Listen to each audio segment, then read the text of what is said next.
Hello friends, Rajasthan की सबसे most awaiting vacancy सूचना सहायक। जी हाँ, राजस्थान कर्मचारी चयन बोर्ड जयपुर ने सूचना सहायक सीधी भर्ती 2023 का नोटिफिकेशन जारी कर दिया है।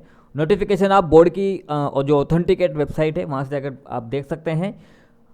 इस वीडियो में मैं सूचना सहायक की बैकग्राउंड डिटेल के बारे में आपको बताऊंगा जो नोटिफिकेशन में नहीं दी होती है, यानी कि मैं आपको अपने एक्सपीरियंस के आधार पे बताऊंगा कि सूचना सहायक एक्चुअली में क्या करता है, सूचना सहायक को कौन से ऑफिस में लगाया जाता है, और जो सबसे मेन चीज़ है वो है सैलरी। जी हाँ, सूचना सहायक की सैलरी कितनी होगी बिफोर प्रोबेशन और आफ्टर प्रोबेशन, तो ये दोनों चीज़ें भी मैं आपको बताऊँगा। तो आइए शुरुआत करते हैं वीडियो की।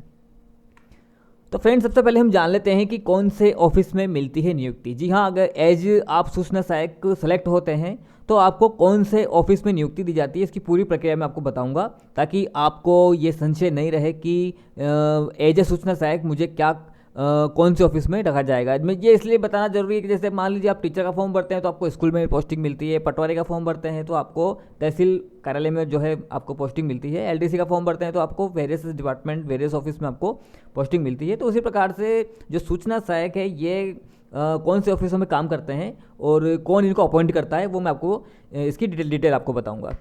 फ्रेंड्स देखिए, RMSSB जो बोर्ड है आपका, कर्मचारी जो चयन बोर्ड है आपका, अधीनस्थ मंत्रालय सेवा चयन बोर्ड, ये सूचना सहायक की वैकेंसी निकालता है और जो सिलेक्टेड कैंडिडेट्स होते हैं उनको सिलेक्शन करने का काम कर्मचारी चयन बोर्ड करता है। ठीक है, उसके पश्चात ये फाइनल लिस्ट बनाकर, जो आपको सिलेक्शन कर लिया जाता है तो उसकी लिस्ट बनाकर ये डिपार्टमेंट को भेज देता है जो सूचना सहायक का पेरेंट डिपार्टमेंट है, यानी कि जो मेन डिपार्टमेंट है। ठीक है, तो ये डिपार्टमेंट कौन सा है friend? Department of information technology and communication Jaipur. जो इसका निदेशालय है, यानी कि फाइनली जो हेड ऑफिस है वो जयपुर में है, और ये आप देख सकते हैं बहुत ही सुंदर बिल्डिंग है, एक बार आप जरूर यहाँ पे जाएं। तो सूचना सहायक का जो मेन डिपार्टमेंट है, पेरेंटल डिपार्टमेंट है, वो है DOITC। इसको शॉर्ट नोटेशन में इसको DOITC भी बोलते हैं, ये बहुत फेमस है आजकल।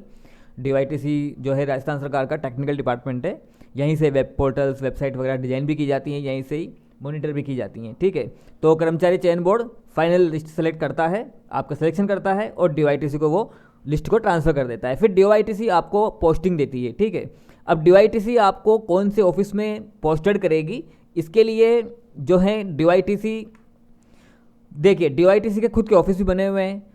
एक तो मैंने आपको बताया था ये हेड ऑफिस जिसको जयपुर निदेशालय बोलते हैं, तो सूचना सहायक यहाँ पर भी लगे हुए हैं। जिला स्तर पर भी इसके ऑफिस हैं, DHQ जिन्हें बोलते हैं। अगर आप कभी जिला कलेक्टर गए हों तो वहाँ पर आपको भारत निर्माण राजीव गांधी सेवा केंद्र, या पहले अटल सेवा केंद्र के नाम से चला करते थे, तो वहाँ पर भी आपको पोस्टिंग दी जा सकती है। और ब्लॉक स्तर यानी कि जो तहसील स्तर के हैं, तहसील स्तर से पे जो ऑफिस हैं इनके BHQ ऑफिस हैं, वहाँ पर भारत निर्माण जो राजीव गांधी सेवा केंद्र है वहाँ पर पंचायत समिति स्तर पर कह सकते हो आप इनको, पंचायत समिति स्तर पर भी इनके ऑफिस हैं। आपको वहाँ पर भी AJ आपको पोस्टिंग दी जा सकती है।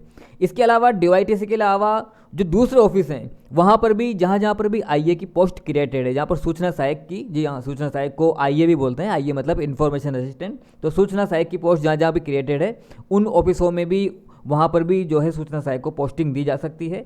ये भी 3 स्तर पे हैं। निदेशालय स्तर, निदेशालय का मतलब होता है कि किसी भी डिपार्टमेंट का हेड। ठीक है, जैसे आप कोई सा भी ऑफिस ले लीजिए, एजुकेशन डिपार्टमेंट का हेड ऑफिस बीकानेर में है ना, आपके सेकेंडरी एजुकेशन का बोर्ड जो है वो अजमेर में है। इसके अलावा ज़्यादातर जो ऑफिसों के हेड हैं वो जयपुर में हैं।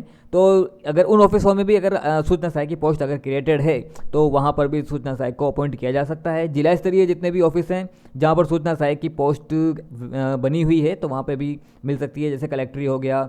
इसके अलावा आपका राज्य बीमा का जो ऑफिस है, आपका जो शिक्षा विभाग के जो ऑफिस हैं जिला स्तर पे, CO BO जो ऑफिस हैं वहाँ पे भी आपको दी जा सकती है।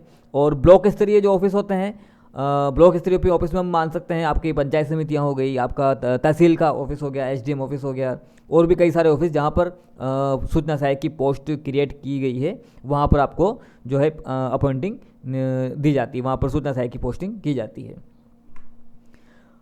अगला हमारा प्रश्न है कि काम क्या करना होता है, आखिर सूचना सहायक का काम होता क्या है। तो सूचना सहायक का जो मेन काम है, जी हाँ, ये गोल चक्कर इसलिए घुमा कि सूचना सहायक को कंप्यूटर के आगे ही काम करना है।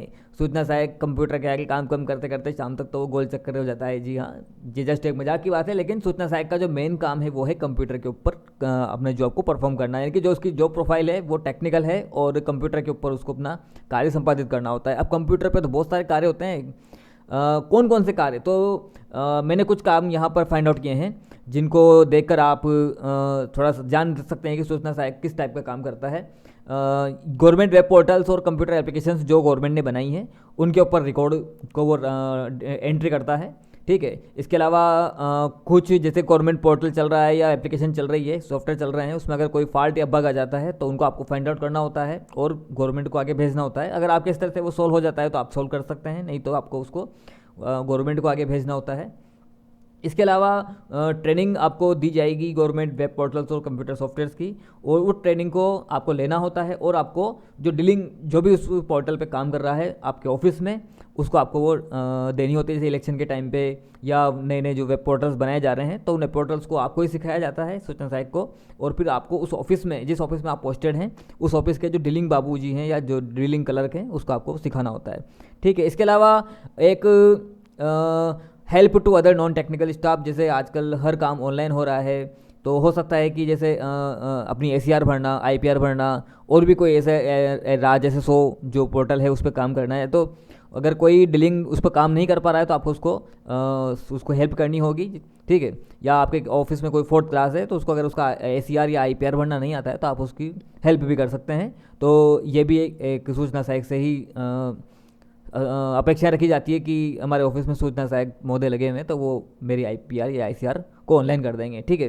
तो इस तरह से आपको कंप्यूटराइज काम है, टेक्निकल प्रकृति का ये आपका जॉब प्रोफाइल है, ठीक है। उसको टेक्निकल पोस्ट ही बोला जाता है। DOITC ने एक लेटर निकाला था जिसमें ये क्लियर किया था कि सूचना सहायक एक टेक्निकल प्रकृति का कार्य है जो कुल मिला के E-गवर्नेंस बोलते हैं इसको। कंप्यूटर एप्लीकेशंस और जो गवर्नमेंट वेब पोर्टल्स हैं वो E-गवर्नेंस को आप जो है अप्लाई करते हैं लोकल स्तर पे, ठीक है। तो ये हो गया आपका सूचना सहायक का काम। फाइनली सैलरी कितनी होगी, जी हाँ, तो दो इसमें सैलरी जो मैं आपको बता दूं, देखिए आपकी जो ग्रेड पे है वो 2800 है, ठीक है, और 7th पे कमीशन में लेवल्स बनाई गई है तो आपको लेवल 8 पे रखा गया है। तो आपकी जो सैलरी है वो प्रोबेशन में तो होगी 18,500, है ना। 7th पे कमीशन के अनुसार आपके 18,500 ये तो मिलेंगे ही मिलेंगे। 2 साल का प्रोबेशन पीरियड रहेगा, 2 साल तक आपको 18,500 आपको दिए जाएंगे। उसके बाद जब आप प्रोबेशन कंप्लीट कर लेते हैं तो आपकी कई सारी चीज़ें उसमें ऐड हो जाती हैं, बेसिक, DA, HRA, है ना, अन्य अलाउंस और डिडक्शंस, इन सबको कटकुटा के अप्रॉक्स मैंने माना है कि आज के हिसाब से 25,000 रुपये पर मंथ, कब 2 साल बाद ना, जब आप प्रोबेशन पीरियड पूरा कर लेते हैं, और अगर आज ही आपका प्रोबेशन पीरियड पूरा होता है तो आपको 25,000 रुपये पर मंथ आपकी जो है सैलरी इसमें हो जाएगी। बाद में धीरे धीरे इसमें इंक्रीमेंट लगते रहते हैं, ग्रोथ होती रहती है, तो एक अच्छा स्कोप है। सूचना सहायक आपको वैकेंसी भरना चाहिए और मेरी शुभकामनाएं हैं आप सूचना सहायक वैकेंसी को पास आउट करें और एज ए सूचना सहायक बनकर हमारे डिपार्टमेंट में ज्वाइन करें। Thank you.